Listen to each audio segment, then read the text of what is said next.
Subscribe करें हमारा official YouTube channel और बेल आइकन दबाकर पाएं सभी नोटिफिकेशन। योगी सरकार में श्रम मंत्री रहे स्वामी प्रसाद मौर्य के इस्तीफा देते ही उत्तर प्रदेश की सियासत में देखते ही देखते भूचाल आ गया। बीजेपी के लिए कल का दिन सियासी लिहाज से अच्छा नहीं रहा। खबरें ऐसी भी हैं कि स्वामी प्रसाद मौर्य के साथ कई और बीजेपी विधायक और मंत्री पाला बदल सकते हैं और समाजवादी पार्टी का दामन थाम सकते हैं। जिले के अमित शाह एक्शन मोड में आ गए हैं और बीजेपी आलाकमान नाराज नेताओं को मनाने की कवायद में जुट गए हैं। साथ ही बीजेपी डैमेज कंट्रोल करने में भी जुट गई है। जानकारी के मुताबिक जल्द ही सपा के करीब दर्जन भर विधायक बीजेपी में शामिल हो सकते हैं। पूर्व मंत्री और सपा विधायक मनोज पांडे ऊंचाहार से अपने दर्जन भर विधायकों के साथ बीजेपी में शामिल हो सकते हैं। मनोज पांडे स्वामी प्रसाद के सपा में आने से नाराज हैं। बीजेपी के सूत्रों ने दावा किया है कि मकर संक्रांति के दिन सपा के कई विधायक बीजेपी में शामिल होंगे।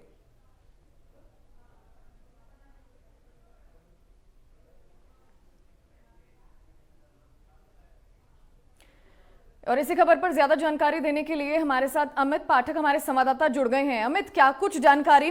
एक तरफ चुनाव की तैयारियां तेज हो चुकी हैं, बीजेपी कई नेताओं को मनाने की कवायद जो है उसकी शुरू हो चुकी है और साथ ही साथ ये क्या जानकारी है कि कई जो बड़े नेता हैं वो बीजेपी में शामिल हो सकते हैं? देखिए, बीजेपी में हम सभी जानते हैं कि टिकट बंटवारे को लेकर लगातार बैठक चल रही है, मंथन चल रहा है दिल्ली में। कल जब वहाँ पे यहाँ से उत्तर प्रदेश से योगी आदित्यनाथ वहाँ पहुँचे दिल्ली, तभी यहाँ उत्तर प्रदेश के अंदर एक बड़ा राजनीतिक भूलचाल हुआ जब स्वामी प्रसाद मौर्य ने कैबिनेट से इस्तीफा दे दिया। उनके साथ साथ करीब करीब तीन विधायक भी उनके साथ में गए हैं। उनका दावा है करीब करीब 1 दर्जन विधायक उनके साथ होंगे। अभी तक उन्होंने अपने पत्ते स्पष्ट खोले तो नहीं हैं, लेकिन जिस तरीके से कल अखिलेश यादव ने अपना एक ट्वीट किया था जिसमें स्वामी प्रसाद मौर्य का उनके साथ उनकी एक तस्वीर थी, उसमें उन्होंने दावा किया था कि वो स्वामी प्रसाद मौर्य उनके साथ आ चुके हैं। हालांकि जब हमारी उनसे बात हुई कल तो उन्होंने कहा मैं अभी 1-2 दिन का समय लूंगा, फिर आगे बताऊंगा। स्वामी प्रसाद जी का ये वर्जन था कि 1-2 दिन बाद मैं बताऊंगा कि हमें आगे किस तरीके से दिशा में आगे बढ़ना है। हालांकि एक तस्वीर लगभग साफ है कि स्वामी प्रसाद मौर्य जो है वो समाजवादी पार्टी के साथ जाने वाले हैं। अब ये देखना होगा कि वो अपना दल बना के उनके साथ में विलय जाते हैं या सीधे वो समाजवादी पार्टी में शामिल हो जाते हैं। तो ये तो स्वामी प्रसाद मौर्य के आने से, हालांकि हम लोग ये कयास लगा ही रहे थे, जैसा कल हम लोग बात कर रहे थे कि उत्तर प्रदेश में कई विधायक हैं, कई मंत्री हैं जिनके टिकट भी कट सकते हैं। तो हो सकता है कहीं ना कहीं एक वजह ये भी रही हो, आज कल जो भगदड़ देखने को मिली, एक ये वजह हो सकती है जिसमें कल स्वामी प्रसाद मौर्य ने भाजपा से कैबिनेट से इस्तीफा दे दिया। एक बड़ी खबर रही कल की। हालांकि आज जो है वो ये खबर है कि उनको मनाने की काफ़ी कुछ कोशिशें चल रही हैं, लगातार पार्टी की तरफ से हो रही हैं। केशव प्रसाद मौर्य का भी एक ट्वीट कल था, उन्होंने कहा था कि जल्दबाजी में कोई फैसला ना लें। तो मान बनोवाल का दौर भी एक और जारी है। केंद्रीय नेतृत्व ने बोला है कि स्वामी प्रसाद मौर्य से दोबारा से बात करी जाए। अभी चूंकि रास्ते खुले हैं, जो जिस तरीके का कल उनका बयान था कि मैं 1-2 दिन का वक्त लूंगा अपने पार्टी कार्यकर्ताओं से, अपने जो उनके सपोर्टर्स से उनसे बात करने के बाद आगे की रणनीति पे विचार करूंगा। लेकिन जिस तरीके का उनका कल जो पूरा घटनाक्रम रहा, देख के लगता है कि शायद ये मान मनोवल जो है वो उतना कामयाब होने वाला नहीं है। उन्होंने अपना एक मन बना लिया है कि उनको किस एंगल पे जाना है। उनकी बेटी की बात करें, वो भारतीय जनता पार्टी से ही सांसद हैं, बदायूं से सांसद हैं। तो उन्होंने अपना स्थिति बिल्कुल स्पष्ट कर दी है। स्वामी प्रसाद मौर्य की जो बेटी हैं, उन्होंने बिल्कुल अपनी स्थिति स्पष्ट कर दी कि हम भारतीय जनता पार्टी के साथ हैं और जिस तरीके की पार्टी उनको आदेश देगी उस पर वो काम करेंगी।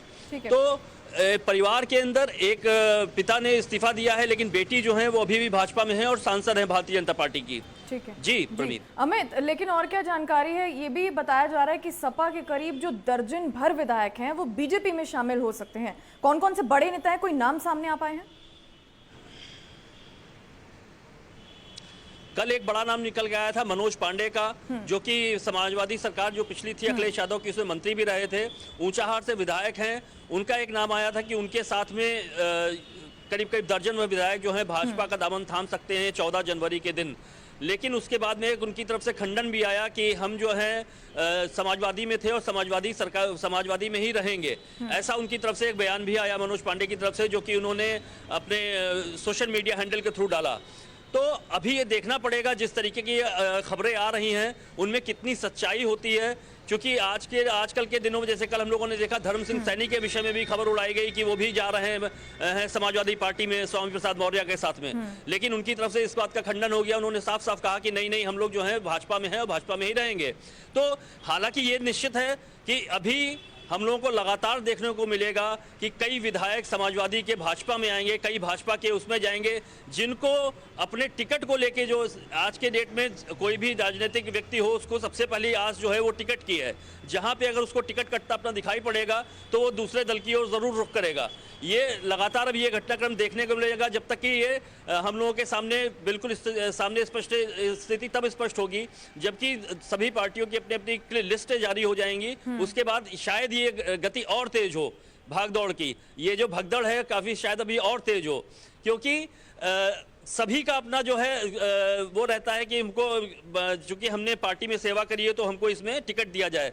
कुछ लोग आते हैं उसके बाद में जब उनका टिकट कटता हुआ उन्हें नजर आता है तो वो दूसरी पार्टी का दामन थामते हैं, चूंकि उनका जनाधार अपना वो मानते हैं, उनका क्षेत्र में है, वो दूसरी पार्टी से बात इस लिहाज में करते हैं। तो अभी समाजवादी पार्टी की जो भाजपा की तरफ से खबर थी जो सोशल मीडिया पर लगातार चल रही थी कि 14 जनवरी के दिन मनोज पांडे के साथ में जो कि ऊंचाहाट से विधायक हैं उनके साथ में करीब दर्जन भर विधायक समाजवादी पार्टी के भाजपा का दामन थाम सकते हैं। अभी इस खबर को हम लोग पुष्ट नहीं कर सकते हैं क्योंकि कल इसी बात का ही सोशल मीडिया पे ही खंडन भी आया है। जी ठीक है अमित, बहुत बहुत शुक्रिया इस तमाम जानकारियों के लिए।